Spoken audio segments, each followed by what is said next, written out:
నిస్పృహతోని వదిలేసిండ్రు. మేధావులు మాట్లాడడం బంద్ చేసిండ్రు. కవులు గలమెత్తడం మానేసిండ్రు. రచయితలు పుస్తకాలు రాయడం మానేసిండ్రు. ఎవరి కోసం రాయాలి, ఎందుకోసం రాయాలి, రాస్తే దాడి నా మీద జరుగుతుంది తప్పితే ఎవరికి లాభం అవుతుంది అనేటటువంటి ఒక నిస్పృహలోకి పోయినారు. చాలా మంది పేరెన్నిక కలిగిన రచయితలు వారికి వచ్చినటువంటి పెద్ద పెద్ద అవార్డులను తీసి ప్రభుత్వం మొహాన కొట్టేసినటువంటి పరిస్థితి వల్ల భారతదేశంలో మనం చూసినాం. ఎందుకోసం జరుగుతుంది, ఎందుకు మేధావి వర్గం ఇవాళ అసంతృప్తితో ఉన్న దేశంలో దయచేసి మనం అందరం కూడా తరపున మనం ఎప్పుడు ఏ కార్యక్రమం చేసినా అన్ని వర్గాలకు అర్థమయ్యే విధంగా, అన్ని వర్గాల ప్రజలకు లాభం జరిగే విధంగా మనం పనిచేస్తాం. ఇవాళ తెలంగాణ జాగృతి నుండి మనం ప్రతి ఒక్క రాష్ట్రానికి వెళ్ళి దేశవ్యాప్తంగా కూడా అనేకమైనటువంటి అంశాల పట్ల జాగృతం చేయాల్సినటువంటి అవసరం కనబడతాం. మీకు ఈజీగా అర్థం కావడానికి నేను ఒక పేపర్ మీకు చూపిస్తా. ఎందుకోసం చెప్తా ఉన్నా అంటే కొంత బాధతోనే ఇవాళ ఇక్కడికి నేను రావడం జరిగింది. ఇది మన భారతదేశంలో ఆనాడు కాంగ్రెస్ పార్టీ ఇందిరాగాంధీ గారు ఎమర్జెన్సీ పెట్టినప్పుడు ఒక పత్రిక ధైర్యంగా మొదటి పేజీ ఖాళీగా వదిలేసింది, ధిక్కరించింది.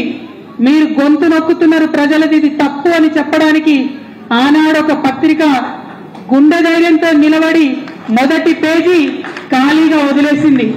రాజ్యం పట్ల తన నిరసన ఆనాడు ఆ పత్రిక తెలియజేసింది.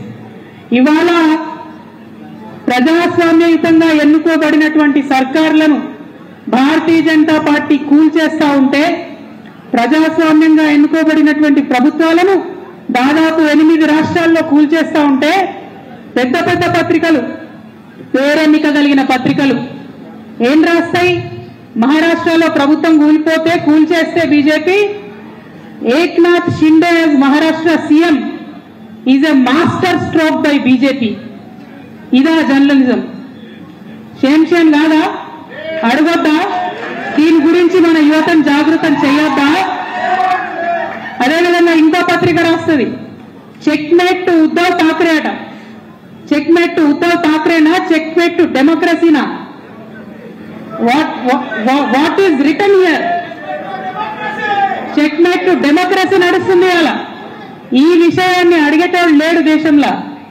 ఎవరైతే అడుగుతారో ఈ పత్రికలతోని వాళ్ళ పేర్లతోని పెద్ద మనకు అవసరం లేదు, కానీ వాళ్ళు రాసినటువంటి మ్యాటర్ వెనుకున్న అర్థం దయచేసి చూసుకోవాలి. ఒక డెమోక్రటిక్ సిస్టమ్ ని ఫెయిల్ చేస్తుంది యూనియన్ గవర్నమెంట్ దగ్గరుండి.